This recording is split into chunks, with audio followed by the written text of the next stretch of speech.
Faktanya saya pernah ngerasain banget jadi karyawan bagaimana. Susah kayaknya Pak. Bagaimana Bang John menghadapi krisis? Menurut saya bukannya sok pinter apa-apa. Tidak ada itu krisis. Bang John ini money laundry nggak sih? Saya hanya bisa keluarin statement satu. John LBF adalah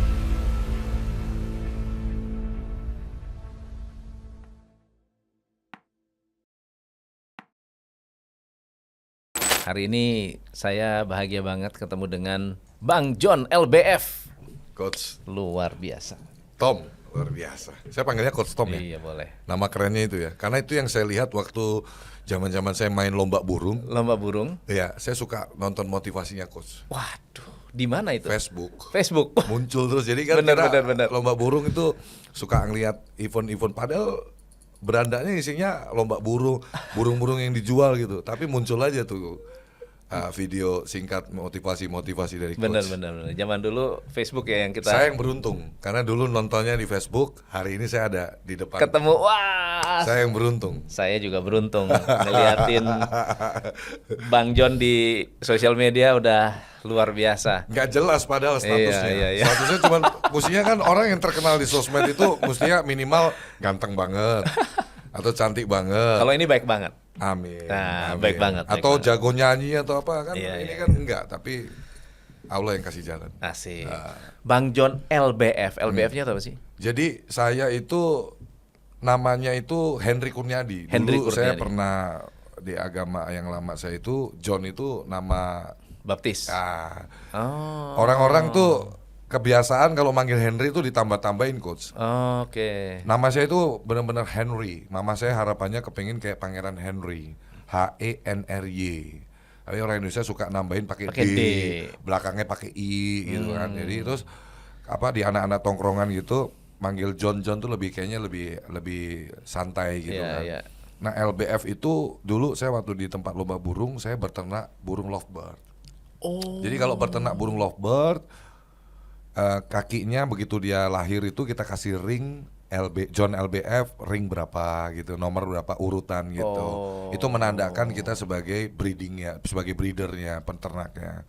Nah, jadi ekspektasi saya waktu itu masuk ke dunia sosmed pakai nama John LBF itu ya simple aja, kepengen teman-teman saya lomba burung ngefollow. Nggak Ngefollow. taunya kok sampai di titik hari ini. Jadi personal branding ya. Jadi personal branding dan bahkan jadi trademark merek-merek di perusahaan saya ada yang melibatkan John Tex, John Skin, John Traktor, terus John LBF Coffee Shop, baru saya bikin law firm John LBF Law Firm gitu, semua kita ini. Bang John ini fenomenal. Siap. Jadi banyak sekali pengusaha di luar sana yang bingung gimana cara mengembangkan bisnis begitu cepat. Ya. Dan banyak sekali bisnis-bisnis yang scaling too early, ya berkembang terlalu cepat, akhirnya jatuhnya juga terlalu cepat. Yes.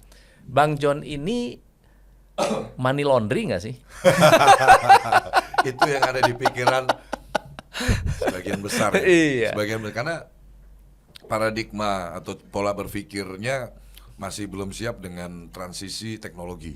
Transisi teknologi. Ya, transisi teknologi Maksudnya itu apa? jadi ya dulu kan kita berdagang dengan cara konvensional. Konvensional, one on one gitu ya. Ya, paling melibatkan kalau emang ada perusahaan-perusahaan gede dia bisa budget iklan di televisi. Betul. Ya, di koran dan lain itu kan kalau coach ingat iklan di koran aja ratusan juta miliar Benar. gitu kan. Nah, seiring berkembangnya teknologi, nah John LBF ini hadir di era teknologi. Yang saya juga pengen selalu aktif membagikan motivasi juga bahwa sukses itu hak semua orang yang benar-benar menginginkan dan memperjuangkannya dengan sungguh-sungguh.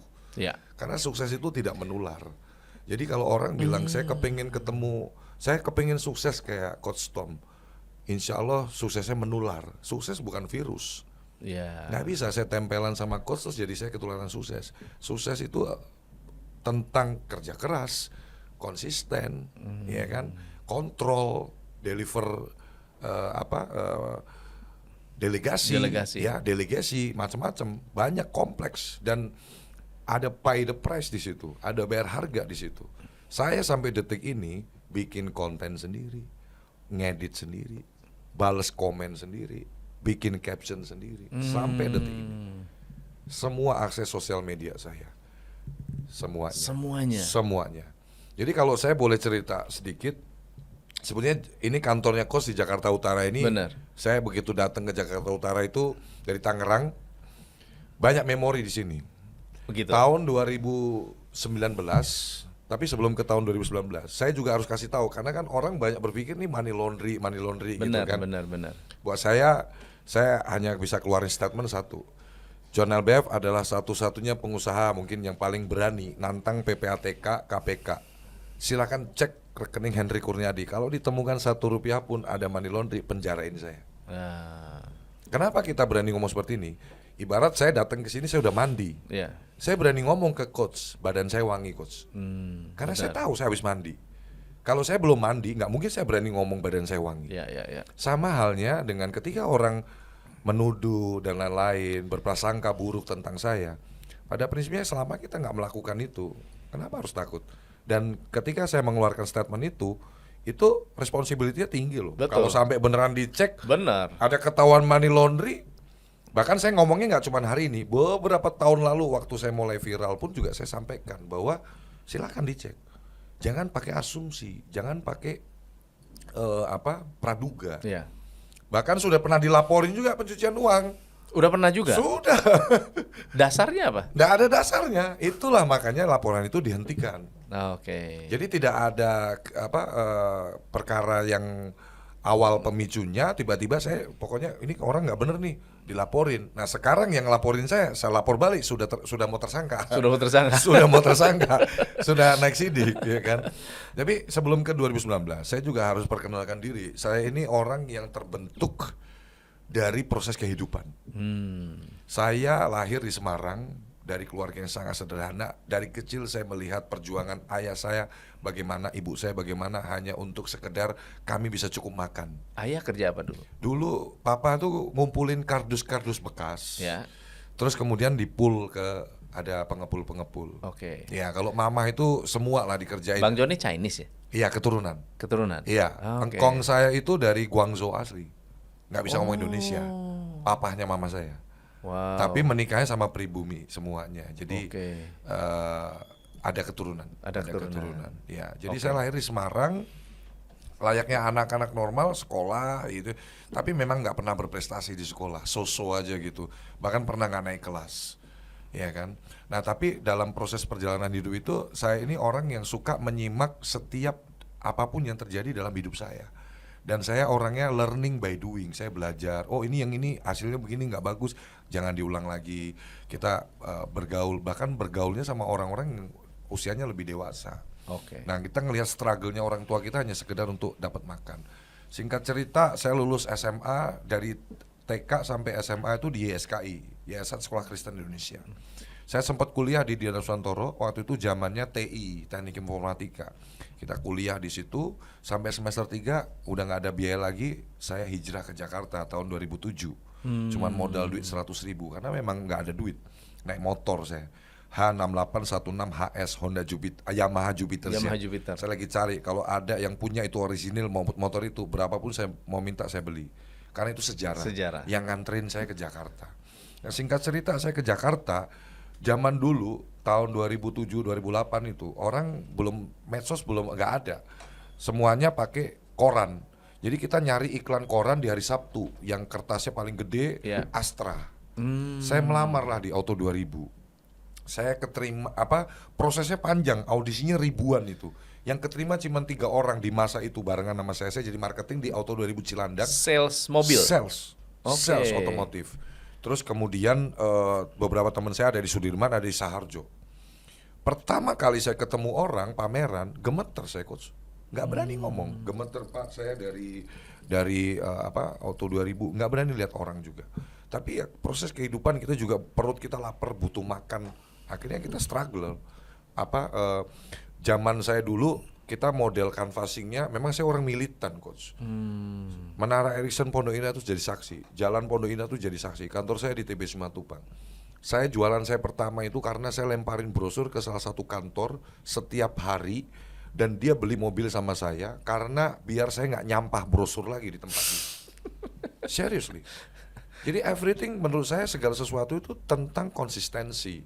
Dan saya belajar terus. Oh dulu gua untuk jualan pertama gua aja dari hasil konsistensi, saya lemparin brosur otomotif tiap hari. Yeah. Akhirnya purchasing manajernya hubungin saya, ya kan, beli Avanza. Ini real story, bisa dicek di Auto 2000 Cilandak, masih berdiri showroomnya. Dari situ saya tanya, Bu, Ibu kenapa beli sama saya?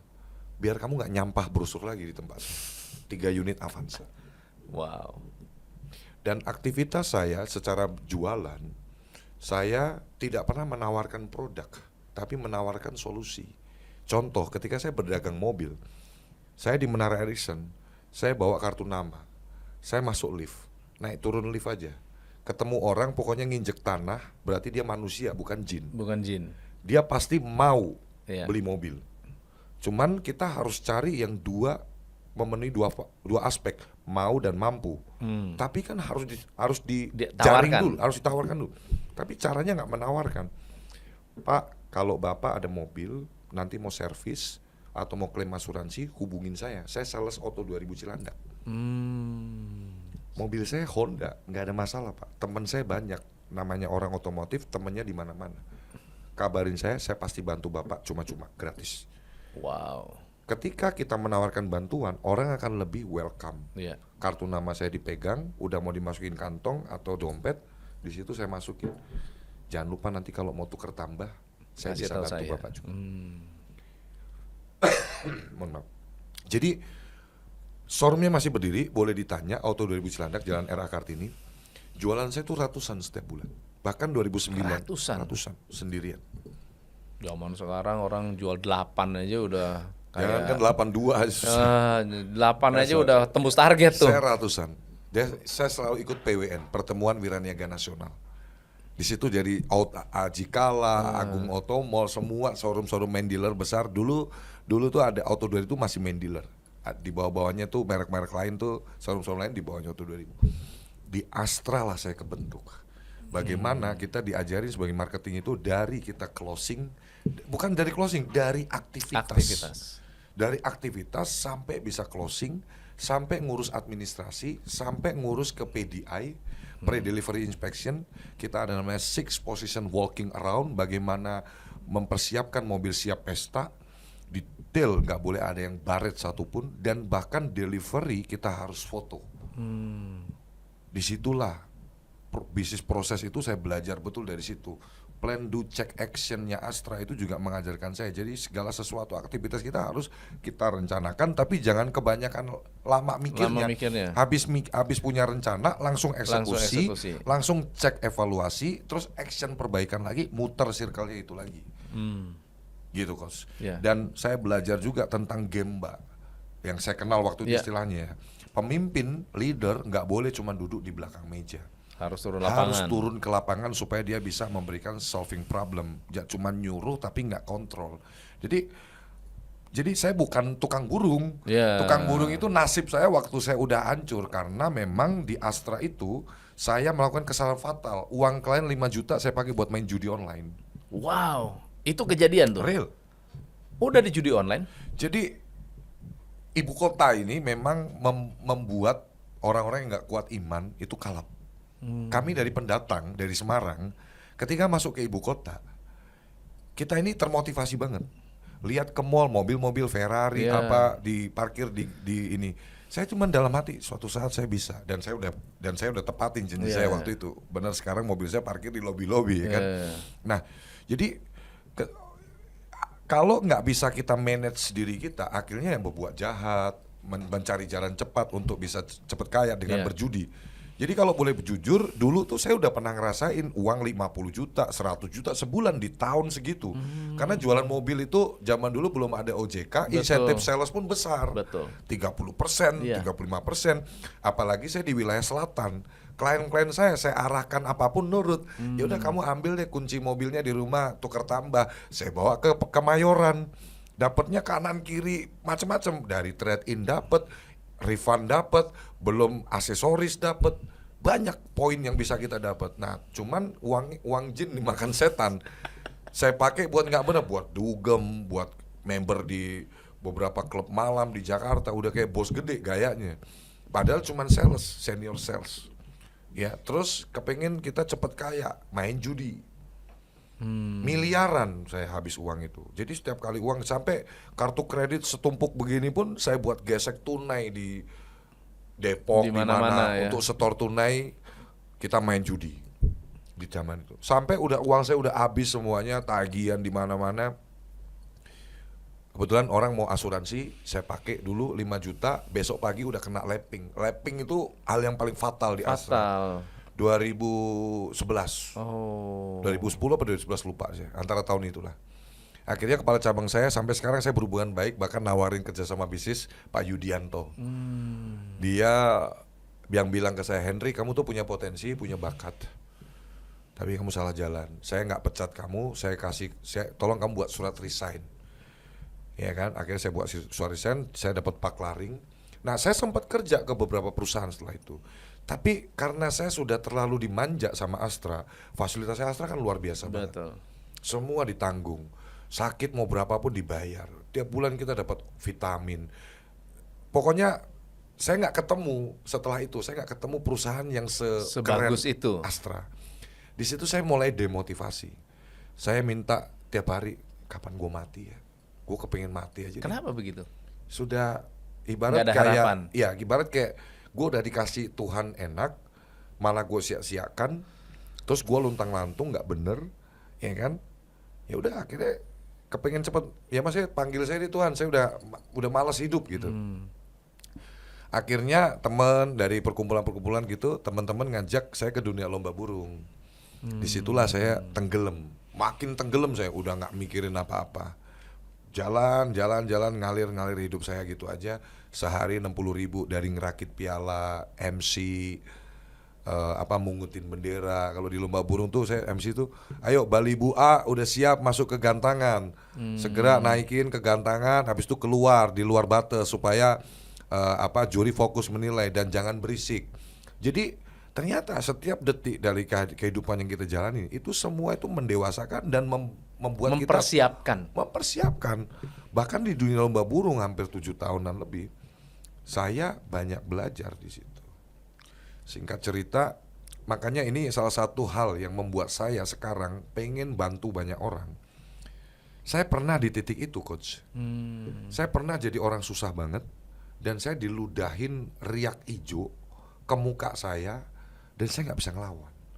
Makanya sekarang ketika saya punya uang, saya punya relasi, saya pergunakan untuk membantu banyak masyarakat. Karena saya pernah ngerasain orang yang nggak punya kemampuan itu, ya kita cuma bisa diem. Cerita Kelapa Gading gimana? Nah jadi singkat cerita Coach, di tahun 2019an itu saya mulai sadar. Saya kepikirannya begini, ini kan kebetulan kita tinggal di kontrakan, saya masih ikut orang tua. Papa saya itu setiap hari, karena kita tembok itu berbicara, itu anakmu laki satu-satunya itu, saya laki satu-satunya dari 3 bersaudara, yang kamu banggain, mandi pagi masih kamu siapin, ya minum makan kamu siapin, sampai umur 30-an masih luntang-lantung, nggak ada kerjaan. Bedanya saya ketika saya dihina, direndahkan seperti itu, apalagi ini oleh ayah kandung saya sendiri, saya nggak benci sama beliau. Justru saya mendoakan papa saya dan saya harus bangkit nih. Nah singkat cerita, mama saya sakit. Kita cuma butuh uang untuk bawa berobat. Di situ saya nangis dong.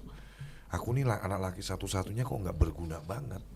Di situ mulai saya mikir dan mulai mencari cara untuk bagaimana saya bisa keluar dari zona ini, dan saya mulai mempersiapkan. Karena udah bayangin nanti kalau orang tua gua meninggal.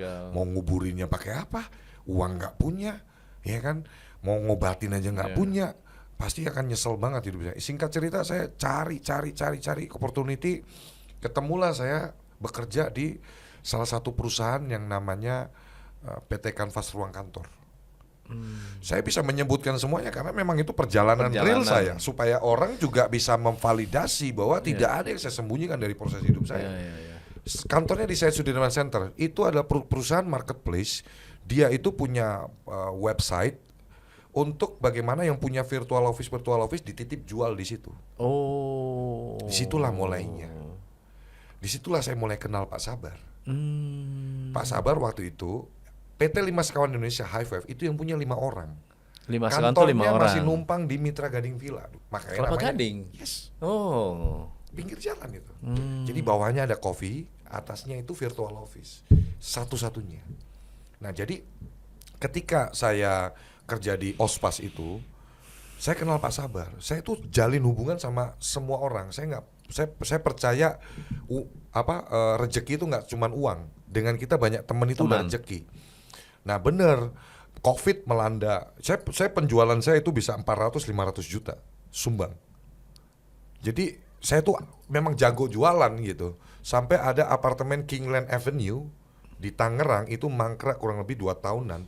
Saya bisa jual sebulan itu 10 sampai 12. Wow. Sekarang udah serah terima itu. Udah sold out. Udah sold out.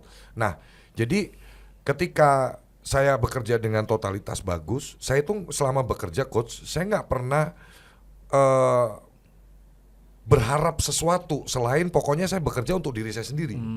Nah, singkat cerita di awal tahun 2020 Covid melanda Indonesia. Mulai itu gaji kita cuma 70%. Nah, di bulan Maret saya orangnya vokal. Jadi bos saya orang India. Saya komplain kenapa saya lupa absen, uang saya dipotong 200.000. Ini biar nyambung saya ceritakan secara detail. Ketika saya komplain, dia nggak suka, you too much talking. Akhirnya saya disuruh resign. Saya nangis di jalanan saya Sudirman Center tuh saya nangis. Ini Covid, pekerjaan susah, bla bla bla gini kan. Saya telepon istri saya, ngapain kamu nangis? Laki-laki dipecat udah cari kerja lagi. Kebangkit lagi semangat. Orang kedua yang saya telepon Pak Sabar, karena saya kenal di Osma. Pak, saya dipecat sama Pak Kunal. Boleh nggak saya kerja di High Five? Saya bilang begitu. Tapi saya nggak bisa putusin sekarang Pak, BOD-nya 5 orang. Saya masuk lagi ke dunia lomba burung, saya dagang lagi burung, saya belajar AdSense, saya belajar Google Search Marketing, saya belajar bagaimana edit lah pakai flyer maker, background eraser, semuanya tuh download dari Play Store, saya belajar sendiri semuanya di situ. Nah, singkat cerita di bulan Juni tanggal 15 saya ditelepon Pak Sabar, Bapak sudah kerja belum? Belum Pak, saya masih nganggur. Ya sudah, besok ke kantor. Saya datang dari Tangerang, kontrakan saya di Haji Rimpang Kunciran, kontrakan petakan. Saya berangkat ke Kelapa Gading sama istri saya yang udah hamil tua. Oh, 8 lagi bulan. hamil tuh saat Sebulan itu. lagi mau lahiran, itu rekening saya minus. Waduh, Kalau diisi 50.000, paling tinggal 30.000 kepotong admin. kepotong admin. Saya berangkat dari Tangerang ke Kelapa Gading. Saya bilang lantai 2, istri saya nunggu di bawah, ditawarin gaji 4 juta. High Five ini perusahaan yang ngebantu untuk orang-orang yang mau urus legalitas PT, kerjasama dengan notaris. Ya. Dan dia punya virtual office karena orang bikin PT harus punya alamat domisili hukum. Betul. Nah, ketika saya masuk, saya ditawarin gaji 4 juta sebagai marketing. Saya tanya ke istri saya, daripada nganggur Pak, kerja.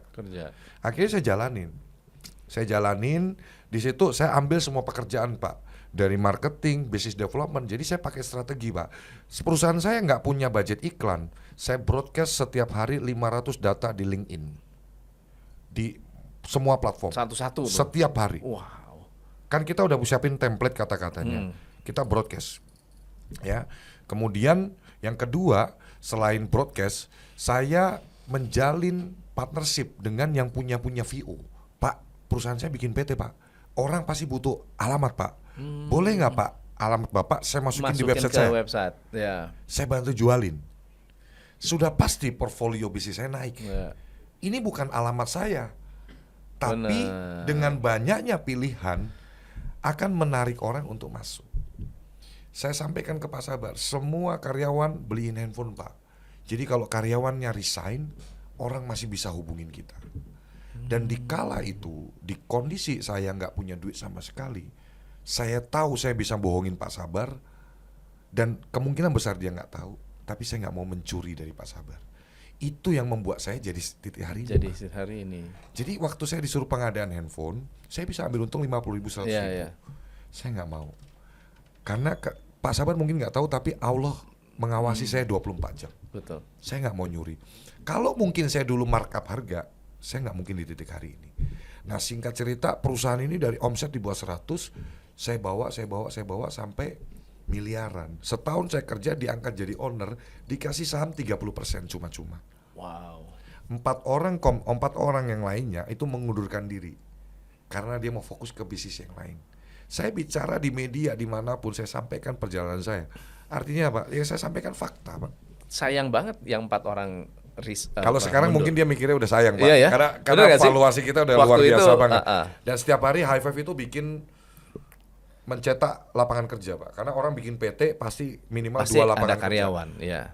Marketing, admin sudah pasti. Maksud saya dari perjalanan hidup yang saya jalanin ini, Pak, saya ingin membagikan bahwa ke masyarakat kita, khususnya generasi kita yang sekarang ini, jangan suka mengasihani diri, Pak. Kenapa? Ya, karena nggak ada orang yang peduli, Pak. Siapa yang mau peduli? Kalau bukan kita ya, siapa lagi yang Siapa peduli yang ya? mau memperdulikan ketika kita susah? Paling orang cuma bisa kasihan udah. Satu-satunya yang bisa menolong kita adalah tindakan kita, action kita. Dan mau siapapun yang memberikan motivasi, kalau bukan dari kita yang men-trigger untuk kita bangkit sendiri, nggak bisa. Nggak bisa ya. Karena fakta yang saya temuin, Pak, ya karyawan saya mayoritas anak-anak muda. Generasi sekarang ini cenderung suka mengeluh, suka ketemu masalah sedikit, dia akan langsung actionnya adalah ya entah curhat di medsos lah, entah dia ngeluh lah, apalah, resign lah. Karena dengan terbukanya teknologi ini memang jadi sesuatu yang ini juga ya. Aku kerja di sini kayaknya kok pas-pasan aja, cari kerja lagi. kutu loncat di mana-mana ya nggak jadi-jadi. Iya. Itu yang kita lihat di generasi sekarang. Padahal saya John LBF ini cuman lulusan SMA. Saya waktu itu membagikan konten untuk ngedukasi karyawan. Viralnya saya itu, Pak, yang pertama itu gara-gara saya waktu jadi owner di tahun 2021, akhir tahun saya beli mobil dengan narasi cash langsung bawa pulang, puluhan juta. Terus dari situ saya aktif bikin konten. Sampai follower saya 9 juta di TikTok. Di situ ada juga video saya waktu saya motivasi karyawan saya, jangan jadi karyawan seumur hidup. Kerja sama saya 3 tahun aja, ambil ilmu yang banyak sini, kumpulin duit, habis itu keluar jadi pengusaha. Di situ hampir 100 juta lebih view-nya. Tapi itu masih berlaku nggak filosofi itu? Sangat, Pak. Sampai sekarang. Sampai detik ini. Kenapa? Karena gini, Pak, point of view saya pernah di bawah, Pak. Faktanya saya pernah ngerasain banget jadi karyawan bagaimana. Susah kayaknya, Pak. Ya. Susah, Pak, kayaknya.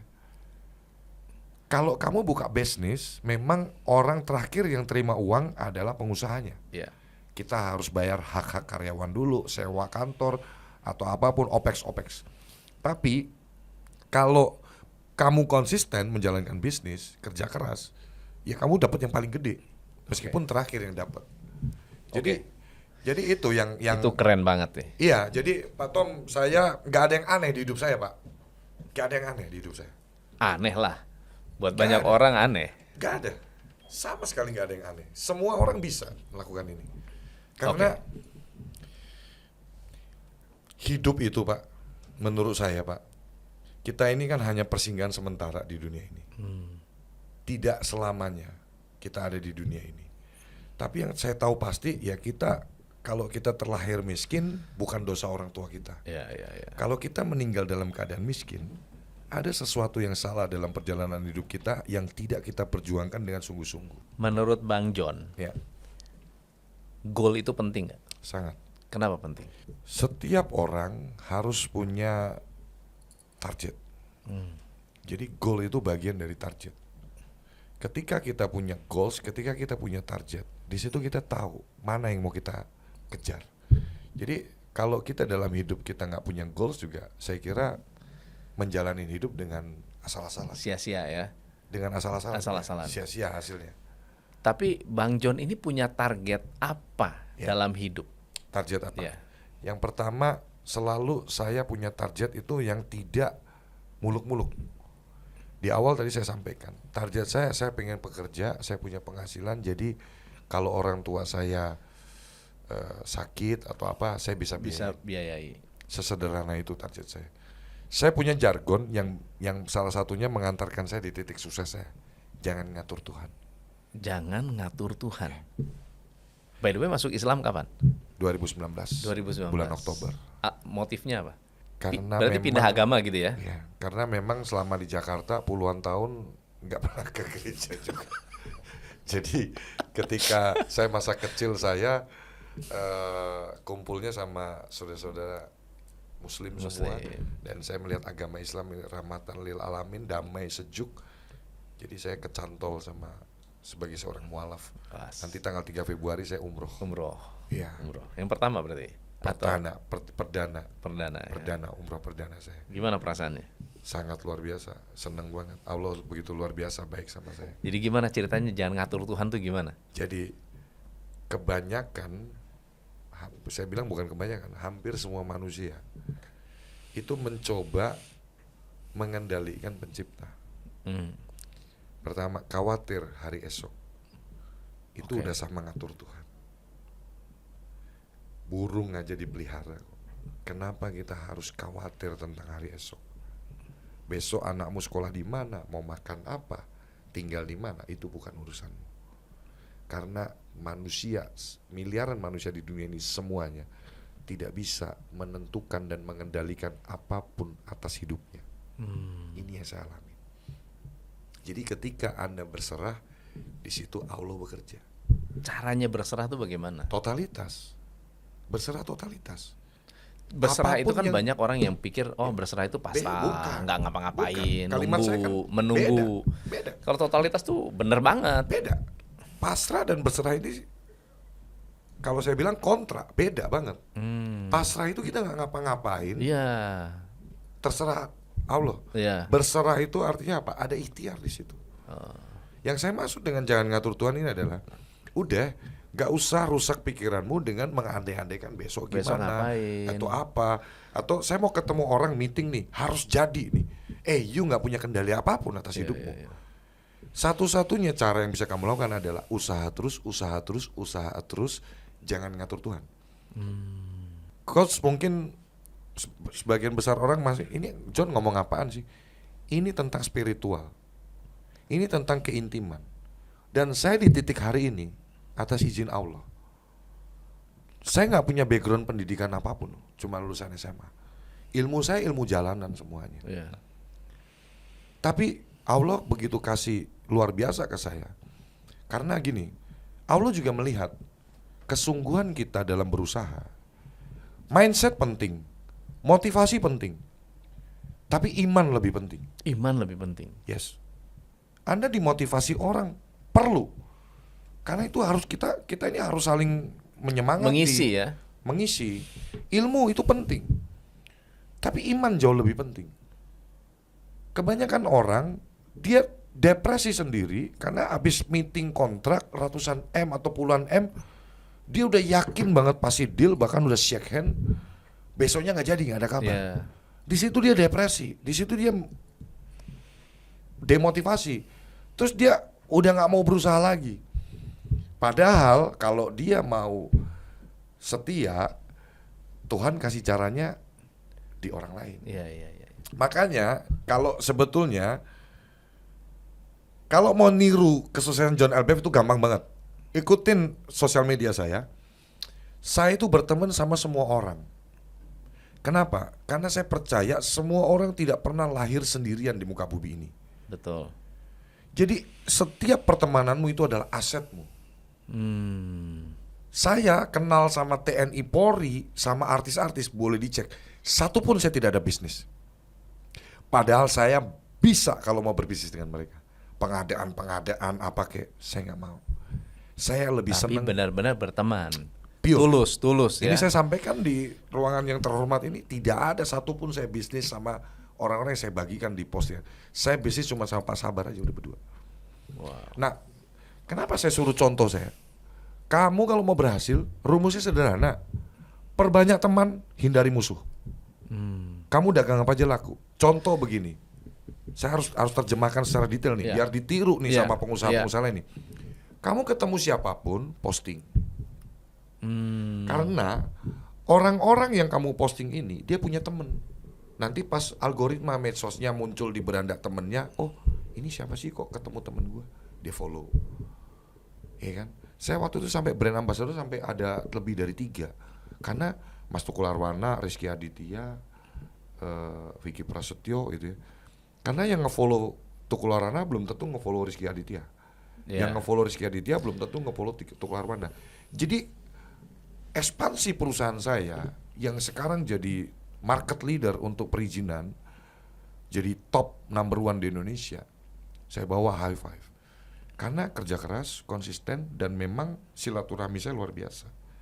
Saya atur waktu saya, Pak Tom. Pagi sampai sore, saya nggak kerja. Saya muter, saya silaturahmi, saya ketemu orang. Dan setiap kali ketemu orang, saya cerita usaha saya apa aja. Saya nggak peduli dia beli apa enggak. Yang saya peduli, saya sudah melakukan tugas saya, mempromosikan dagangan saya. Karena usaha saya atau dagangan saya tidak bisa ngomong sendiri kalau nggak saya ceritain. Betul. Jadi siapapun saya ceritain yang saya temuin. Ya, sore ke malam saya cek pekerjaan. Jam 11 sampai jam 3 sampai detik ini saya ngomong. Itu saya waktu saya untuk cari ide-ide besok saya mau buat konten apa. Saya tulis skrip saya. Jadi boleh dong saya kaya karena saya kerja keras untuk. Oh iya dong. Betul. Sangat kerja keras. Tidak ada satupun tiba-tiba investor ngasih 100 M. Nih, kami buka cabang di Batam, di Medan, di Surabaya. Boleh dicek, tidak pakai hutang bank 1 rupiah. Ada investor No, atau uang kita sendiri. capital sendiri? Capital sendiri. Kita nggak buka investor, kita nggak buka investment. Oke. Tidak ada tagihan. Jadi waktu saya sukses pun tahun 2021, saya panggil, saya minta tagihan semua bank semua, saya tutup. Sekarang saya prioritas di semua bank. Nasabah prioritas. Sekarang saya nasabah Mandiri prioritas, BCA prioritas. Sekarang saya nasabah prioritas. Banyak pengusaha yang tahun 2025 ini kekhawatiran karena 2024 banyak yang terpuruk, banyak yang PHK, daya beli juga turun. Bagaimana Bang John menghadapi krisis? Oke, saya langsung jawab ya. Langsung jawab. Coach, kita punya bisnis itu sama dengan, saya baru ya, saya pemula jadi pengusaha. Tapi saya harus sampaikan ini yang saya alamin. Makanya alhamdulillah semua perusahaan saya jalan dan menghasilkan. Ya. Kita punya bisnis, itu layaknya kita punya new baby born. 24 hours harus kita jagain. Ya. Jadi kalau saya punya pandangan yang sedikit berbeda dengan ada teman-teman pengusaha yang pernah saya tonton, dia bilang katanya bisnis lu harus autopilot dong, biar lu bisa jalan-jalan ke luar negeri, biar lu bisa liburan. Menurut pengalaman saya dalam berbisnis yang belum lama ini ya, baru 5-6 tahun lah, tidak ada satupun bisnis yang bisa 100% autopilot. 100% autopilot. Kita delegasi ke orang-orang yang right man in the right place itu penting, tapi tetap harus ada kontrol. Yang tadi Coach tanyakan menghadapi krisis dan lain-lain, ini kembali lagi ke mental dari si owner pengusahanya ini. Dalam hal, jadi gini, kita ini harus tahu posisi kita ada di mana. Jadi bisnis itu nggak sekedar bisnis, menurut pengalaman saya. Yeah. Kita harus bisa mapping, kita harus bisa punya data, kita harus lihat analisa. Ini penting. Dan sekarang untuk dapat data itu sangat mudah banget karena sekarang udah era digital. Ya, artinya ketika kita menjalankan bisnis, kita sudah punya janji ikrar suci bahwa kita akan menjaga dia 24 hours. Ya. Anytime, anywhere, kita akan cek kontrol itu. Nah, untuk mengantisipasi krisis, ya kembali lagi dari mental dari si Pengusahanya itu sendiri. Kalau Anda menghadapi krisis, Anda tidak ada improvisasi, Anda tidak ada cara-cara yang, jadi ketika hadapi masalah bukannya kita diem, tapi kita harus berpikir lebih keras lagi. Bagaimana ya ekspansi bisnis saya, produk saya ini bisa lebih dikenal luas. Apakah gandeng influencer nano yang kecil-kecil, ya kan? Yeah. Apakah you coba deh live terus, konten terus, bikin apa kek supaya orang nonton? Karena platformnya disiapkan, tinggal you mau kerjakan nggak? Karena saya ngalamin betul, untuk konsisten itu susah, Coach. Setuju. Sangat susah. Tapi kalau saya bisa konsisten sampai di titik hari ini, karena saya tahu ada 500-an karyawan yang harus saya nafkahi. Jadi kembali lagi, menurut saya bukannya sok pinter apa-apa. Tidak ada itu krisis. Krisis tuh nggak ada ya. Yang ada kita mau fight atau enggak. Kamu mau fight nggak untuk itu? Kalau kamu udah berani buka bisnis, responsibility yang pertama adalah bagaimana kamu harus bertanggung jawab dulu pada pekerja-pekerja yang ada di situ. Dan kalau kamu mau bisnisnya maju, mindset yang pertama yang harus kamu punya adalah focus on your employee. Focus on your employee. Yes. Ini yang, Pak, kita nggak bisa kerja sendiri, Pak. Iya pasti. Jadi kalau kita punya bisnis, mindset kita untuk memperkaya diri, percaya sama saya, cepat bangkrut tuh bisnis. Justru malah terbalik ya. Nggak bisa. Gimana dengan pengusaha yang takut delegasi? Saya juga kayaknya kalau nggak salah ini tentang delegasi ini saya dapat quotes-nya juga dari Coach Tom nih kayaknya. Jujur ngomong deh, saya tuh orangnya ingatan saya tajam. Delegation leadership is all about delegation. Jadi jangan ngaku kamu pemimpin, kurang lebih gitu kata-katanya kalau nggak salah ya. Kalau Benar ya? kalau delegasi yang takut. Iya. Kalau nggak salah dulu zaman saya masih susah itu nonton Coach Tom ngomong itu ya. Kalau nggak salah nih kata-katanya. Jangan ngaku kamu pemimpin kalau kamu nggak bisa delegasi. Iya. Kurang lebih begitulah. Jadi Anda belum bisa dikategorikan sebagai entrepreneur, sebagai pengusaha, sebagai wirausaha kalau kamu nggak berani delegasi ke orang. Betul. Karena ya filosofi yang tadi saya sampaikan, Coach. Kita pengusaha nggak bisa kerja sendiri. Tangan kita dua, mulut kita satu. Iya. Satu-satunya supaya bisnis kita expand, bisnis kita scale up-nya cepat, berkembang pesat, adalah benar-benar mencari orang-orang yang benar-benar kita bisa kasih delegasi. Iya. Itu pun orang kepercayaan pun tidak bisa 100% kita percaya. Iya. Jadi kesalahan kebanyakan usaha itu gagal karena ketika dia delegasi, dia liburan, nggak lihat handphone lagi. Oh, itu ya, salah persepsi ya, salah kaprah ya. Dikira pokoknya udahlah dia adalah Superman saya yang akan menjaga bisnis saya. Bullshit. Nggak ada itu. We don't trust anyone. Iya. We don't trust anyone. Semua manusia mengecewakan. Semua manusia mengecewakan. Iya, iya. Tidak ada manusia di dunia ini. Orang tua kita bisa mengecewakan kita, saudara kita mengecewakan, Iya, iya. istri kita mengecewakan kita, apalagi teman, apalagi karyawan. Apalagi karyawan. Gak bisa. Jadi satu-satunya boleh itu hanya untuk membantu Anda meringankan pekerjaan, bukan berarti Anda melepaskan pekerjaan. Delegasi itu hanya untuk membantu support system Anda. Iya. Dan cara supaya biar dia juga nyaman, namanya karyawan, satu-satunya cara untuk mempertahankan karyawan bekerja apa? Buat dia nyaman dengan cara apa? Sejahterakan dia. Iya. Jadi di perusahaan saya ada aturan semua karyawan nggak boleh pinjol. Kalau kamu ketahuan pinjol saya pecat. Pinjol, judol saya pecat. Kalau kamu butuh dana mendesak, orang tua sakit, rumah roboh, motormu rusak, saya apalagi punya showroom, tinggal ambil di showroom saya. Ini silakan diaudit, datang ke perusahaan saya. Betul nggak itu budaya itu saya jalankan dari dulu. Kenapa saya gitu? Saya mengatasi masalah pertama employee saya. Masalah employee apa? Kita nggak tahu savingnya dia ada berapa. Iya. Kita maunya dia produktif. Jadi salah kalau pengusaha bilang, kamu harus punya rasa memiliki ya di perusahaan saya. Kalau saya jadi karyawannya saya jawab, emang ini perusahaan saya apa Bapak? Kalau ini perusahaan saya akan sayang perusahaan ini Pak. Ini kan bukan perusahaan saya, ini perusahaan Bapak. Bapak dong yang harus sayang perusahaan Bapak. Dengan cara apa? Bapak sejahterakan pekerjanya. Silakan diaudit perusahaan saya. Bahkan Wamenaker kemarin udah datang ke perusahaan saya sampaikan, ditanya karyawan saya semuanya. Tidak boleh ada yang pinjol, karena bos lu nggak kekurangan duit. Butuh ngomong, asal itu mendesak, bukan buat beli Lamborghini ya, bukan buat beli iPhone 16 ya. Buat kebutuhan mendesak kita pasti support. Yang kedua, ini yang boleh audiensnya Coach Tom nanti boleh terapkan di perusahaannya. Ini tips gitu. Kebanyakan pengusaha atau orang yang baru buka usaha ini abai di sini. Mereka menuntut karyawan hari pertama kerja itu langsung produktif. Tapi dia lupa untuk menjadi solving problem masalah terbesar dari karyawan yang baru Anda rekrut. Apa itu?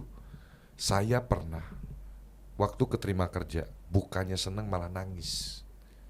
Mama saya langsung keluar rumah ke pembantu sebelah rumah tangga saya, pinjem duit untuk modal kerja saya.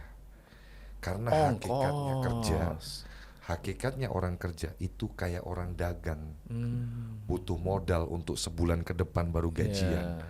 Bahkan aturan di perusahaan-perusahaan mayoritas di Indonesia ini, orang mau kasbon nunggu kerja 1 tahun 2 tahun dulu. Betul apa betul? Di perusahaan saya nggak berlaku. Lu baru sehari kerja, Anda butuh berapapun asal itu mendesak, kami bantu. Oh gitu. Itu yang membuat Hari pertama tuh. bahkan baru kerja nih, belum masuk kantor, dia butuh duit buat ongkos atau ada kebutuhan mendesak apa, karena saya udah rekrut dia, kita kasih. Jadi tanggung jawab. Belum masuk kantor, demi Allah, demi Rasulullah, biar saya nggak selamat kalau saya bohong. Wow. Itu ada fakta, ada datanya, ada bukti. Kenapa saya bilang, kalau kamu jadi pengusaha, kamu tuh jadi entrepreneur is all about responsibility. Kalau udah berani ngerekrut orang, tanggung jawab. Kalau kamu pengen dia produktif, selesaikan dulu masalah utamanya karyawanmu itu. Apa? Cek karyawanmu nih punya duit nggak buat ke kantormu besok. Iya. Ini mungkin nggak banyak orang ngeh di situ, karena emang ini penting yang namanya empatik. Karena saya pernah jadi karyawan, mama saya dan saya begitu mama saya utang itu, saya nangis. Ya Allah, sampai segininya ya, gue mau keterima kerja, bukannya seneng malah stres.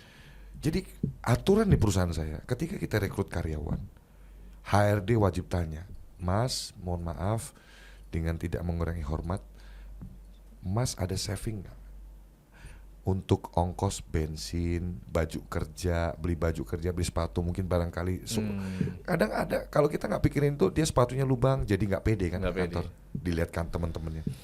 Oh iya Bu, saya sama sekali nggak punya tabungan lagi. Mas butuh berapa? 2 juta Bu. Nanti saya bayar dengan cara potong gaji sebulan 100.000. Yang penting nggak boleh memberatkan dia. Terserah si karyawan ini. Resiko ada nggak? Ada. Sangat ada. Tapi saya percaya kalau kita niatnya baik, manusia dengan manusia ini dia juga paham. Dan saya alhamdulillah sampai detik ini nggak pernah dikecewakan untuk urusan itu. Semuanya clear. Jadi ketika pengusaha bisa dari awal dia rekrut karyawan, dia bisa mikirin hal yang paling urgent dalam diri dia, masalah uang. Hari pertama saya garansi dia kerja bagus, karena kan Anda sudah waktu wawancara tuh semua orang pasti kelihatan bagus. Betul. Waktu wawancara tuh pasti dia akan menunjukkan yang bagus-bagus. Cuman ketika hari pertama kerja, kadang produktivitasnya nggak kelihatan. Dia lagi stres, besok mau ke kantor lu naik apa? Dia lagi stres, besok bajunya apa? Udah lubang semua. Dia lagi stres, emaknya di rumah udah nggak ada duit sama sekali, kan rekening saldo nggak bisa ngomong. Benar. Itu. Dan kita nggak pernah tahu kalau orang nggak ditanya, bisa jadi mereka akan malu juga. Iya. Jadi wajib, itu aturan wajib. Oke. Dan karyawan bekerja 2 tahun di perusahaan saya harus pasti dapat logam mulia seberat 5 gram. Logam mulia. Filosofinya ada. Karena saya kepengen karyawan saya nggak jadi karyawan seumur hidup. Ambil ilmu yang banyak di sini. Emas ini tolong jadiin 10 gram, 1 kilo, 100 kilo nantinya. Jadi emas ini kan filosofinya dia akan nilainya akan naik terus. Jadi kita kasihnya bukan cash tapi logam mulia. Dan ini nanti saya akan posting aktivitas ini nanti minggu depan. 11-12 saya penyerahan hampir 500 juta. Ada puluhan karyawan saya yang saya bagiin logam mulia itu. Kenapa? Ya mereka lah yang bekerja. Jadi kalau dibilang John LBF hebat itu salah. Saya nggak bisa apa-apa tanpa karyawan saya. Jadi bagusnya, hebatnya perusahaan saya di titik hari ini, saya kerja keras, tim saya kerja lebih keras. Kalau ini quotes-nya dari Jack Ma itu. Ya, I'm working hard, my team working very hard. Gitu. Bang John, bisnis proses di High Five itu gimana sih? Bisnis prosesnya kayak gimana sih? Jadi kita ini kan bidangnya adalah bagaimana membantu orang-orang yang mau buka atau mendirikan legalitas usaha. Mitra kita adalah notaris. Customernya siapa? Maksudnya dari mana customernya? Saya live, saya itu posting. Jadi i5 itu tidak bakar uang di iklan. Semua dari aktivitas konten saya. Jadi marketing saya itu tidak aktif mencari prospek. Kapan-kapan coach saya undang. Boleh dong? Ya, ke kantor saya untuk lihat. Iya. Next mungkin setelah saya pulang umroh tanggal 15, nanti saya koordinasi dengan coach. Biar coach lihat. Jadi marketing di perusahaan itu marketing paling enak. Karena saya sampai detik ini yang bikin konten sehingga promosi itu masuk. Prospeknya datang. Dan prospek yang masuk itu sudah 85% minat mau bikin Minat. PT, tinggal dijelasin persyaratan apa dan lain-lain. Makanya marketing saya semua 2 digit penghasilannya. Berarti mereka nunggu bola, Iya. lalu kemudian yang Dia penting melayani yang dengan penting baik. yang penting dia harus tahu product knowledge Ah, dan dia harus punya attitude yang baik. Itu salah satu filter yang ada di perusahaan saya. oke. Saya tidak pernah menerima karyawan dari berdasarkan ijazah. Karyawan saya dari lulusan SD, SMP, SMA sampai S2 pun ada. Ya. Mantan narapidana pun saya pekerjakan. Disabilitas pun bekerja sama saya. Oh gitu Semua ya. orang. Coach bisa lihat. Jadi artinya begini, kenapa saya melakukan itu? Saya yakin dan percaya, mau mantan narapidana, mau disabilitas, semua manusia punya hak hidup yang sama untuk dapat pekerjaan yang layak dan kehidupan yang layak. Itu yang mendasari saya.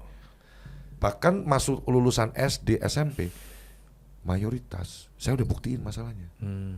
Jadi jangan kita skeptis lihat orang yang pendidikannya cuma SMP. Dia bukannya bodoh, dia nggak punya dana waktu itu.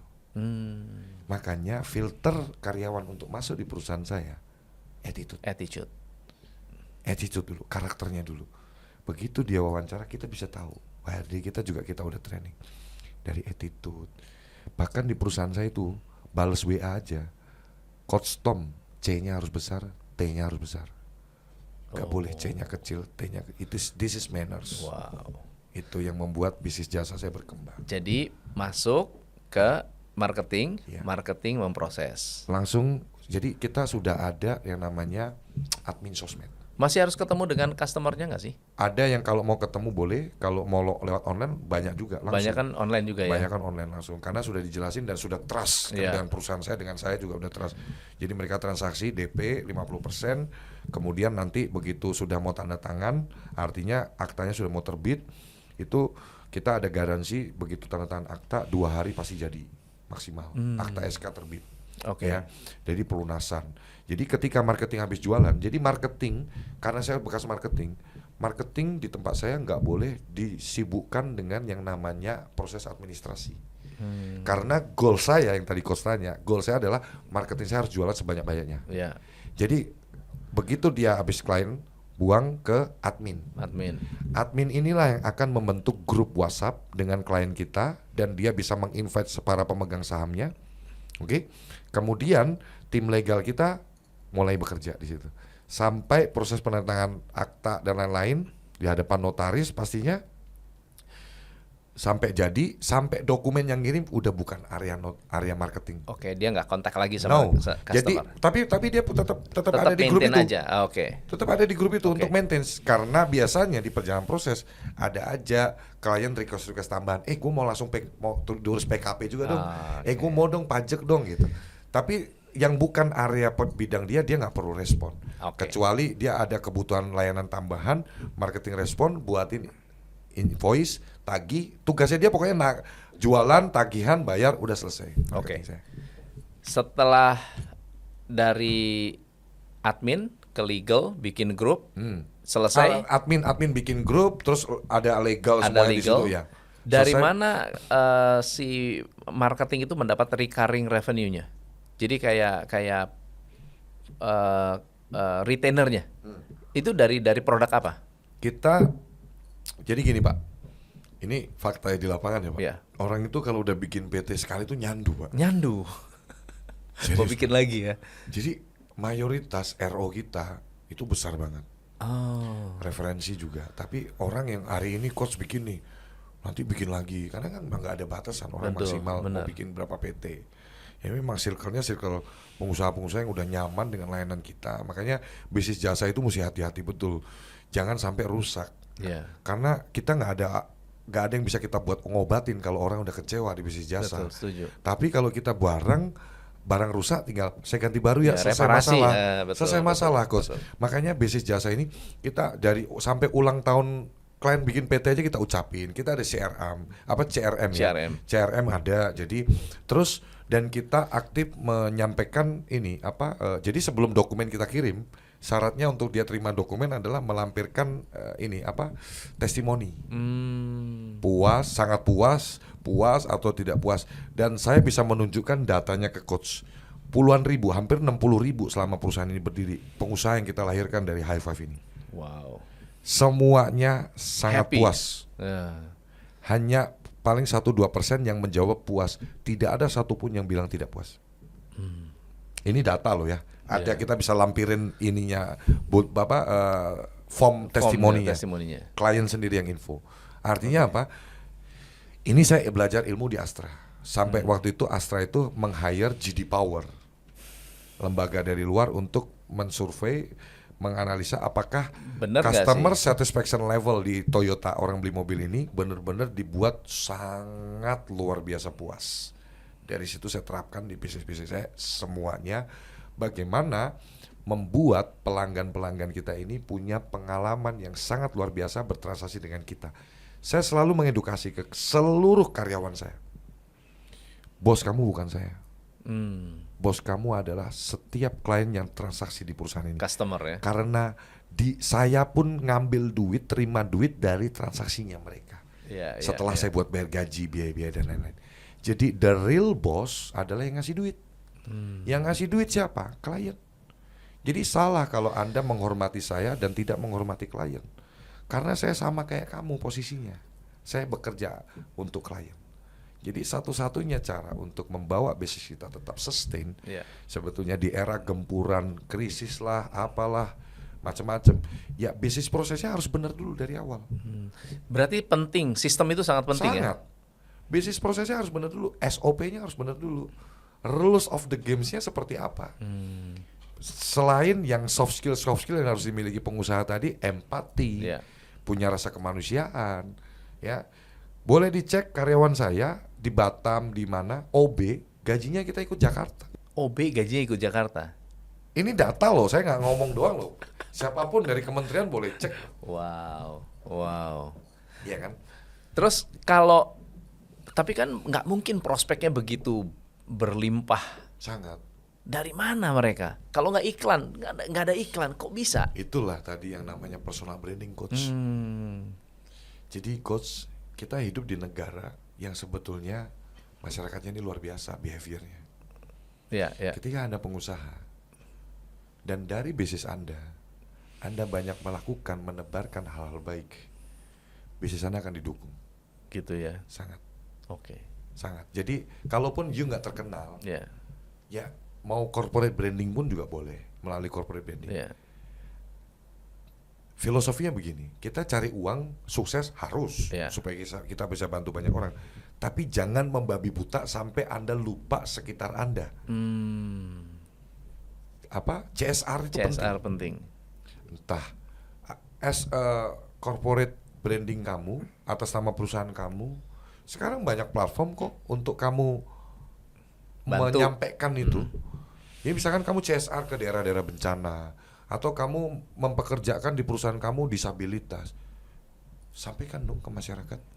Kenapa? Ya biar mereka tahu dan bisa men-trigger orang-orang lain, pengusaha-pengusaha lain, ayo berbuat baik juga. Karena itu hakikatnya orang punya kelebihan dana, kelebihan uang, ya untuk disalurkan ke yang lain. Saya banyak melihat, barusan berapa waktu yang lalu Pak Alvin Lim meninggal dunia, sahabat saya. Saya lihat dia cukup berada juga. Orang yang cukup punya uang juga, nggak bawa apa-apa, di petinya saya ngeliat nggak ada uang di situ. Apa sih sosok Alvin Lim yang paling menginspirasi buat Jadi Bang John? yang pertama di mata saya, seorang Alvin Lim ini adalah orang yang paling komit kalau udah ngomong. Saya bisa buktikan waktu beberapa tahun ini. Jadi dia yang nantangin sebetulnya coach waktu itu kami berseteru. Gitu. Awalnya tuh dari musuhan jadi temenan, jadi sahabat baik, jadi bestie. Jadi dia lagi nanganin orang yang lagi dilaporin oleh Pak Sabar, partner saya. Salah seorang oknum pengacara. Kebetulan yang bersangkutan ini minta jasanya Alvin Lim mungkin ya. Terus dibela lah sama Alvin Lim. Jadi dia di sosmed nyerang saya. Kalau sampai yang bersangkutan ini di penjara, saya kasih kamu 10 juta Bang John. Tapi kalau dia bebas, kamu kasih saya 10 juta Bang John, Pak Alvin Lim. Di situ saya tergelitik. Saya bilang ke Alvin Lim, saya jawab lewat video lagi, Pak Alvin Lim kalau nantang saya jangan 10 juta, terlalu kecil, 100 juta saya bilang. Akhirnya oke nih, deal. Oke. Nah kemudian hasilnya sebetulnya ini bukan taruhan ya, jadi kayak cuman serang-serangan gitu. Ya dia lagi bela kliennya lah. Akhirnya dia yang kalah. Klien yang dia bela divonis 1 tahun. Oh, Ya, oke. artinya dia kalah. Ya, Dia hubungin saya, Bang John, saya kalah. Kalah apa nih saya bilang? Enggak, saya udah ngucap. Meskipun mau Bang John nganggep menang apa-apa, enggak, menang apa kalah enggak. Pokoknya saya udah ngucap, dan apa yang sudah keluar dari mulut saya, itu adalah hutang yang harus saya bayar. Minta Sherlocknya, saya bawa uang cash 100 juta ke kantor Bang John. wah. Dibawa, ada di YouTube saya juga. Dibawa 100 juta. Jadi saya tahu di situ kondisinya dia yang ininya udah berlubang. Dia habis cuci darah, dia nggak boleh minum banyak dan lain-lain gitu kan, karena ginjalnya udah stadium 5. Nah dari situ, karena saya menghargai Pak Alvin Lim, dia nyerahkan uang 100 juta, saya pun mengeluarkan uang pribadi saya, meskipun saya bukan seharusnya ya, Iya. saya tumpuk jadi 200 juta, dan itu akhirnya kita donasikan ke vihara, ke masjid, ke gereja. Kurang lebih begitu. Jadi di mata saya Pak Alvin Lim ini orang yang berani, Iya, iya, iya. terus kemudian dia komit, ya, dan pastinya ya sejauh ini memang yang bersangkutan ini memang concern dan peduli untuk membela masyarakat kecil. Iya, iya. Itu yang saya lihat dari Pak Alvin Lim. Dan saya pribadi hari Minggu kemarin tuh ketika saya ditelepon ya saya merasa sangat kehilangan ya. Jam 12 siang ditelepon sama teman lawyer. Saya makanya langsung datang kemarin. Peranan istri dalam bisnis seberapa penting? Nah, ini pertanyaan yang sangat bagus ini. Dan saya yakin akan direkam, di save oleh semua bapak-bapak di seluruh Indonesia.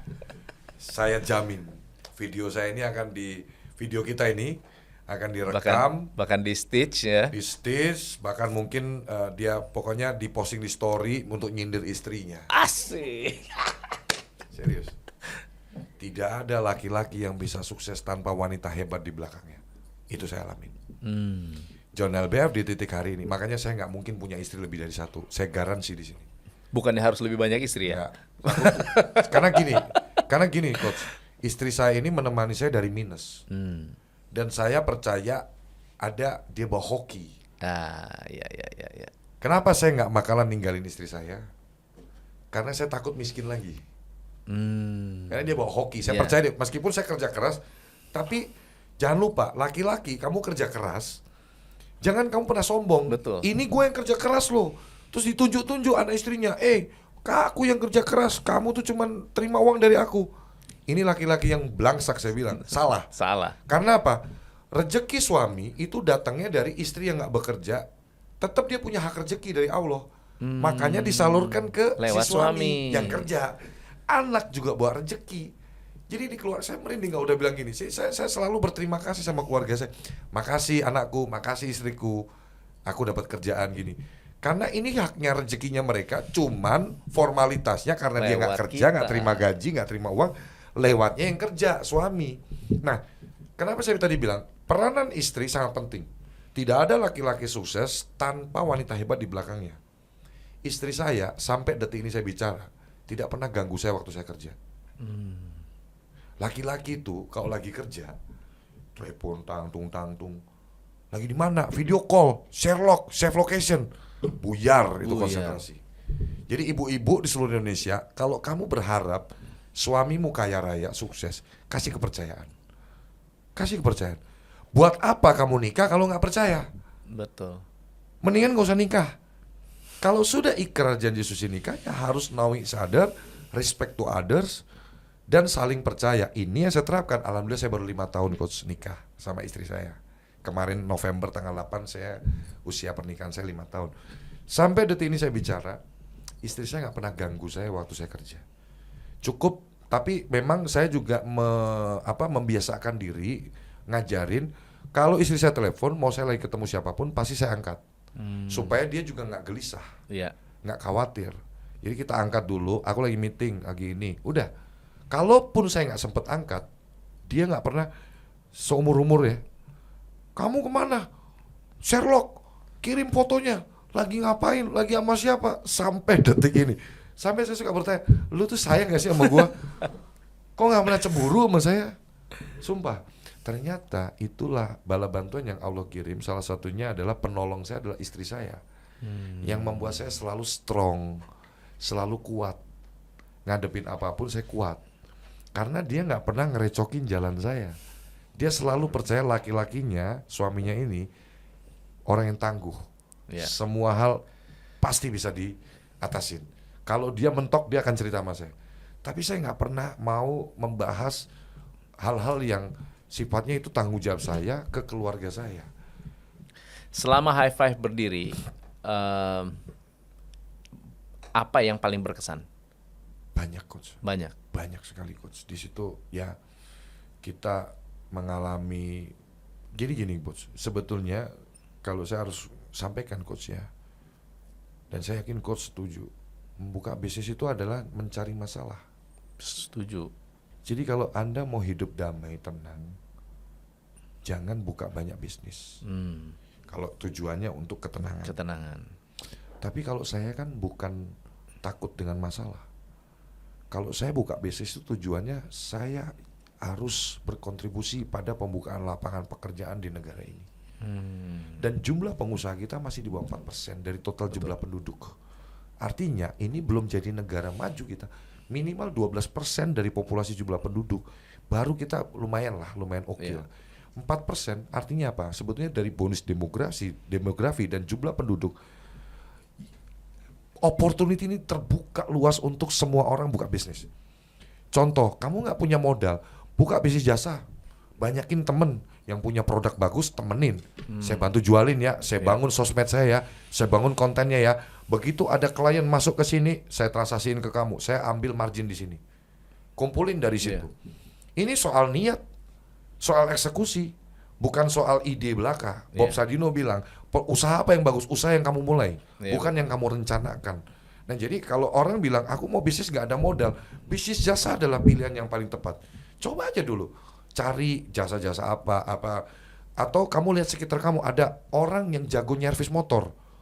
Kamu punya intelijensinya, kamu punya kepintarannya untuk bisa memberdayakan dia. Dia nggak ngerti medsos, kamu buat konten, bla bla bla, panggil servis motor panggilan ke rumah. Ini bisnis jadinya, ya kan? Artinya ya segala sesuatu ya harus benar-benar kitanya mulai dan konsisten. Apa pesan Bang John buat teman-teman pengusaha untuk menghadapi 2025 ini, terutama anak-anak muda yang lembek-lembek ini? Ya banyak yang merasa sudah takut duluan sebelum bertanding ya, sebelum berperang. Ya, jadi kalau saya bisa sampaikan buat teman-teman semuanya, baik yang sudah punya usaha maupun yang masih hari ini karyawan. Saya ada dua sharing ya. Untuk yang jadi karyawan hari ini, pesan saya satu, secapek-capeknya orang kerja, lebih capek orang yang nyari kerja. Jadi hargai pekerjaanmu, karena di luar sana banyak pengangguran. Dan Anda harus bekerja luar biasa di perusahaan tempat bekerja Anda hari ini dimanapun Anda berada. Karena apa? Bekerja bagus itu bukan untuk perusahaan kamu, bukan untuk memperkaya bos kamu. Ketika Anda bekerja bagus hari ini, skill kamu nambah, soft skill kamu nambah, pengalaman kamu, kompetensi kamu juga berkembang. Disitulah nanti ketika kamu sudah mapan, udah punya uang, kompetensi kamu sudah ngerti di semua bidang. Misalkan kamu marketing, belajar juga admin, belajar juga kreatif. Tanya-tanya aja, sesama employee kan ngobrol lebih enak. Gali ilmu yang banyak, curi ilmu yang banyak di perusahaan itu. Dan jangan lama-lama, karena biasanya karyawan kalau udah kerja di atas 5 tahun, dia udah terlena, tahu-tahu umurnya udah 50 tahun dan masih jadi karyawan. Ini faktanya. Jadi pesan saya, jangan lama-lama jadi karyawan, apalagi jadi karyawan seumur hidup. Kalau kamu mau beliin rumah, mau umrohin, mau hajiin orang tuamu, mau beli mobil-mobil mewah, melangkahlah, beranikanlah diri menjadi pengusaha. Modalnya harus kamu mulai dari hari ini. Kamu bekerja di mana itu, ambil ilmu yang banyak dan tabung.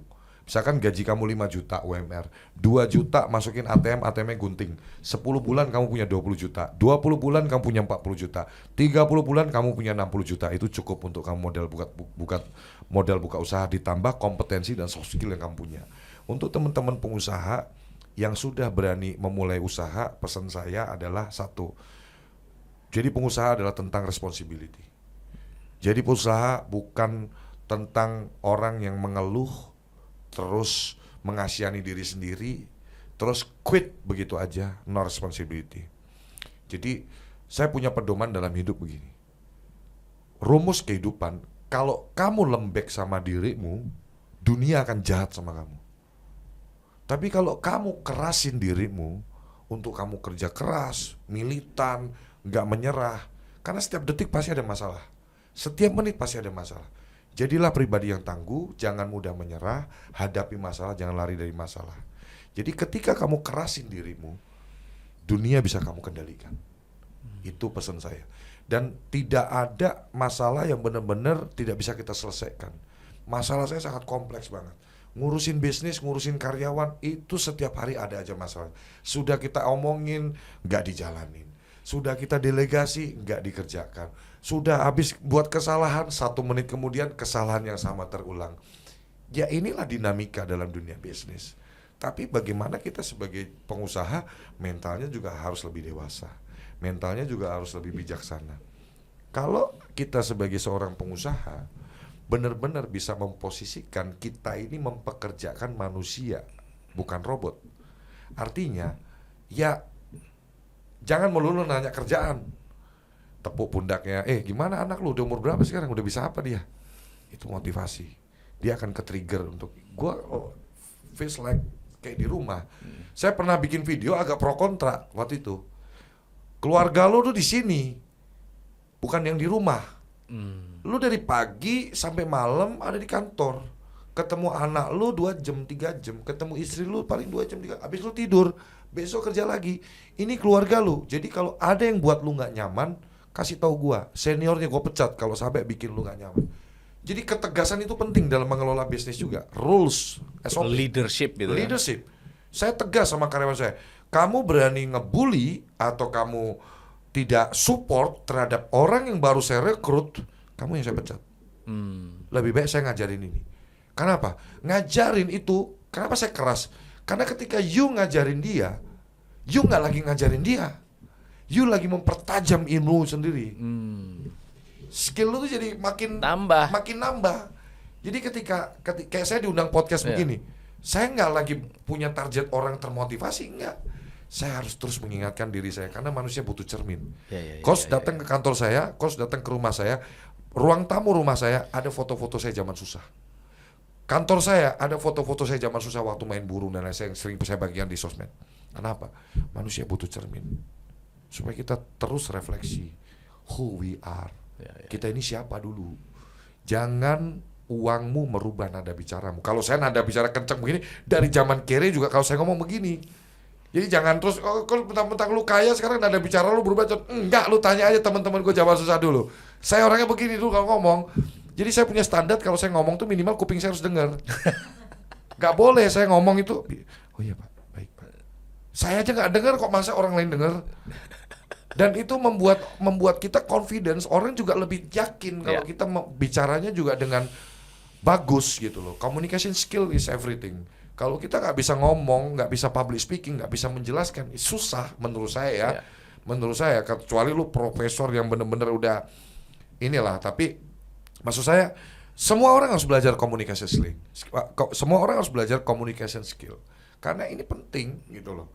Makanya tadi saya sampaikan, kamu nggak bisa kalau kamu punya bisnis, punya usaha, tapi kamu orangnya nggak suka bertanggung jawab. Bayangin coach, ini bentar lagi hampir 100% karyawan saya kerja di atas tahun. Artinya apa? Tahun ini siap-siap 95% karyawan saya muslim. Jadi sudah pasti 2 kali lipat gaji plus THR full semuanya. Tahun ini. Apa saya pusing? Enggak. Kita punya perusahaan, kayak saya bilang, resiko. Kayak punya new baby born. Dititipin nyawa sama Allah. Asal lu kerja keras, usaha, ikhtiar, ada rumusnya itu, ikhtiar, tawakal, dan jangan ngatur Tuhan. Gak mungkin kamu dititipin nyawa, karyawanmu itu kayak anak. Betul. nyawa itu. Iya. Nggak mungkin kamu dititipin terus nggak dikasih rezeki perusahaanmu. Iya.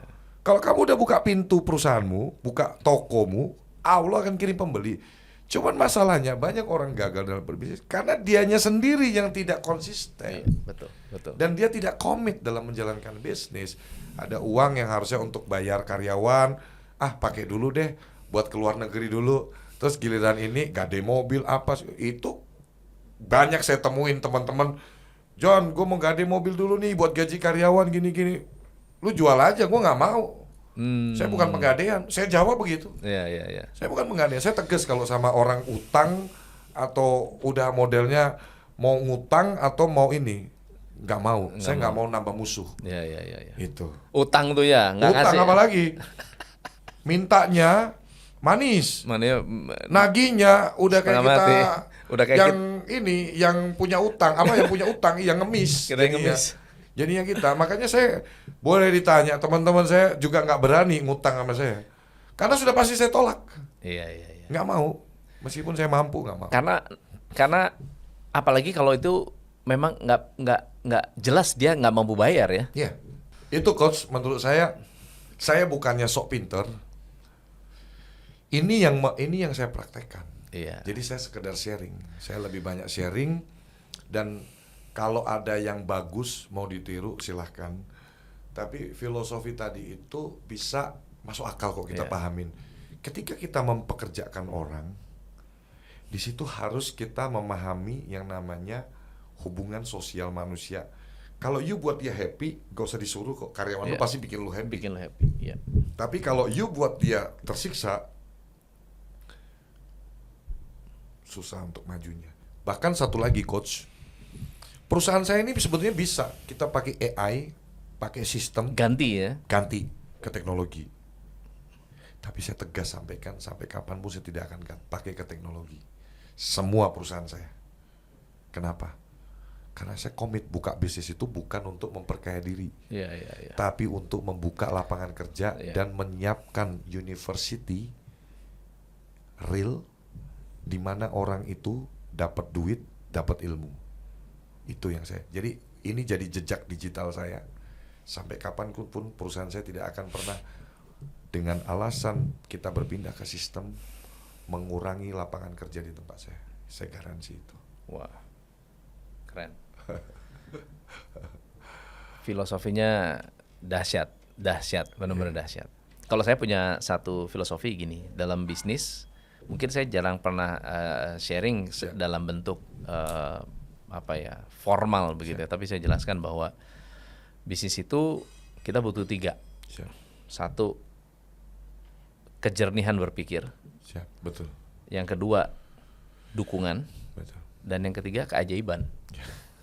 Bisnis itu sebetulnya bisa dibilang ajaib. Kita buka toko, tiba-tiba orang datang mau beli sama kita, itu ajaib. Betul. Nah, yang mendatangkan keajaiban ini siapa? Dan obatnya itu siapa? Yaitu kita harus dekat dengan Tuhan. Betul. Melibatkan Tuhan. Melibatkan Tuhan. Jadi kita nggak bisa semuanya itu karena kita Saya hebat. Ya belum tentu. Tidak ada Superman. Begitu dibukain kamu bisa kaya raya, begitu ditutup lu juga langsung Betul. sehari ini juga bisa miskin. Betul. Hanya Allah yang Iya. punya bisa mengangkat derajat dan bisa menjatuhkan. Iya. Dan Saya sepakat. untuk karyawan juga saya sepakat banget bahwa saya bilang jangan pernah takut rekrut karyawan. Kalau punya sistem, kalau punya strategi, jadi nggak usah takut. Jangan karena gini, saya takut nih, banyak orang gini, saya takut rekrut karyawan nanti gajinya gimana. Nah itu salah pikir tuh. Gajinya gimana? Si karyawan itu punya rezekinya sendiri. Betul. Dia bawa sendiri rezekinya. Itu keren, betul. Iya. Saya percaya setiap manusia tuh punya jatah rezeki. Dia bawa rezekinya Betul, sendiri. betul. Nah, satu-satunya yang dia menutupi rezeki kalau dia nggak kerja keras. Iya. Kalau dia membohongi kamu, Betul. berarti dia nutupin rezeki dia Betul. sendiri. Tapi kita pasti tahu. Tapi semua orang itu bawa rezekinya Betul, masing-masing. betul, Kalau saya dia sepakat. berprestasi itu memang jalurnya lewat kita aja. Ya. Jadi kita nggak pernah takut, nggak Betul. perlu takut rekrut karyawan. Betul. kalau memang kita sudah punya sistem, strategi, marketing segala macam, jangan takut untuk bilang bahwa oh saya nanti gajinya gimana. Pasti ada jalannya. Betul. Sama seperti jangan, aduh saya takut nikah nanti bisa ini Iya, apa enggak ya? belum nikah ya, udah belum nikah udah takut. panjang-panjang. Enggak usah takut, nanti ada rezekinya. Iya, rezeki nikah, rezeki punya, rezeki buka usaha. Rezeki itu akan ada sendiri, datang dengan Sepakat, sendirinya. Sepakat banget. Dan kerja keras kita tidak hanya masalah tenaganya, tapi juga jaga gimana caranya supaya customer-nya happy, karyawannya happy, ya supplier kita happy. Betul. Dan itu semua adalah manusia. Betul. Ya kalau ya business is human. Iya. Ya business is Kalau human. terlalu ini juga nggak, saya kurang sih kalau. Kalau suatu hari semuanya mau ganti teknologi, ya sebetulnya suatu saat juga nanti customer kita akan bilang bisa, kalau ada teknologi yang lebih canggih yang bisa menggantikan kita, juga customer kita akan pindah. Iya. Ya, Betul. sekarang kenapa dunia saya juga sama nih, dunia manusia. Kenapa kok saya nggak ganti ke teknologi aja nih coachingnya? Karena ada banyak yang nggak bisa digantikan oleh, tetap orang feel-nya nggak ada tuh, iya, nggak betul. bisa tuh digantikan. Betul. Komunikasi, Betul. ngobrol, curhat, Betul. dia nggak bisa curhat sama AI, Ya, tapi betul, kayak nonton videonya coach dimotivasi Iya. atau motivasi. Tapi ketika berhadapan langsung, motivasinya lebih langsung berbeda. lagi. Betul. Iya. Makanya tadi saya sempat bilang coach, buka usaha itu adalah mencari masalah. mencari masalah. Jadi kalau teman-teman yang mau buka usaha, pribadi yang tidak suka dengan masalah, saya kira jangan jadi pengusaha. Ya. Jadi kalau Anda sudah berani membuka usaha, membuka bisnis, Anda harus siap dengan masalah. Contohnya kalau saya mau lebih dari cukup, itu dari high five aja udah lebih dari cukup, ratusan transaksi setiap hari. Ratusan transaksi ya. Kalau saya mau cuman mau beli barang-barang branded, mau apa, udah lebih dari cukup, beneran. Kenapa saya buka John Tex, kenapa buka John Skin, buka John Traktor, buka John LB Coffee Shop, terus masuk saham di beberapa tempat juga, terus bikin yang terbaru John LB Flow, buka John LB Perfume. Saya investasi besar itu produksi perfume, John LB Perfume. Iya kan? Kenapa? Karena saya tahu panggilan saya sekarang di sini nih. Buka bisnis, showroom saya baru buka, 50 karyawan saya buka, saya rekrut, termasuk marketing. Showroom mobil atau Motor listrik listrik. United. Oh. Jadi saya main dealernya. Sekarang jualan udah sehari udah 10-15 unit saya kirim unit. Karena saya orangnya militan kalau di jualan. Semua artis saya telepon, lu beli dong Ivan Gunawan apa, saya munculin semua. Jadi saya ketika orang yang punya pengaruh beli produk itu memang trigger banget. Nah, ketika banyak orang-orangnya, makanya boleh lihat law firm saya yang ngucapin orang-orang hebat Top semua. semua. Kayaknya satu-satunya law firm di Indonesia yang ngucapin selamat atas berdirinya John L. Law Firm, orang-orang top semua, orang-orang gede semua. Tapi saya nggak punya bisnis satupun dengan mereka. Saya menjalin relationship saya sederhana. Ini penting nih buat closing. Ya. Manusia harus punya attitude. Dan kalau kamu mau dihargain orang lain, hargai orang lain dulu. Faktanya tidak punya kewajiban orang untuk menghormati kita. Ya. Coba coach saya bilang, hormatin saya coach. Siapa lu John? Ya. Tapi kewajiban kita punya kewajiban menghormati orang lain lebih dulu. Kenapa John LBF bisa punya banyak teman? Boleh ditanya ke teman-teman saya. Mau dia pangkatnya rendah, mau menengah, mau pangkat tinggi, mau dia duitnya lebih sedikit dari saya, mau lebih banyak dari saya selalu bungkukkan badan saya dan saya cium tangan. Boleh ditanya ke teman-teman saya. Dan kalau sudah tukeran nomor, biasanya saya aktif nontonin status. Orang itu posting status di WA, biasanya kepingin Di komen. kasih jempol atau apa, sehat selalu atau apa. Semua saya broadcast kemarin ulang tahun ucapan tahun baru. Tidak ada saya kirim parcel satupun. Gak ada saya kirim parcel buat mereka. Saya cuma kirim foto aja. Sama tahun baru Pak, sehat selalu ya Pak. Kirim doa aja. Tetap komunikasi. Yes. Jadi kalau mau direspon nggak direspon. Ya, betul. Memang saya harus mengakui saat ini semakin bertambahnya bisnis, semakin bertambahnya ini, waktu saya jadi lebih terbatas. Kadang kayak respon-respon terhadap malah saya itu, makanya saya punya sekretaris itu. Saya kebanyakan teman-teman saya, kamu kontak ke sekretaris saya lebih respon cepet ketimbang ke handphone pribadi saya. Karena kalau sekretaris itu kan kita sudah ada ring-ringan ya. Betul. Kayak coach juga pasti ada kan. Kalau sekretarisnya yang ngomong atau telepon udah pasti kita angkat. Kedua betul. setelah istri, ketiga setelah orang tua, istri, baru sekretaris kita kan. Telepon pasti kita, oh ini penting nih, apa nih. Kadang kitanya sendiri tuh suka chat itu ratusan ketumpuk gitu setiap hari. Jadi saya juga minta maaf juga kalau kadang teman-teman sekarang jadi John LBF dulu pas respon banget, sekarang jadi agak slow respon. Bukannya so sibuk tapi memang benar-benar full ya. Full banget. Coach, besok Senin saya ke Thailand, ada kegiatan bisnis juga di sana. Tanggal 3 umroh, setiap hari sudah ada jadwalnya. Alhamdulillah. Karena itu yang membuat kita sehat.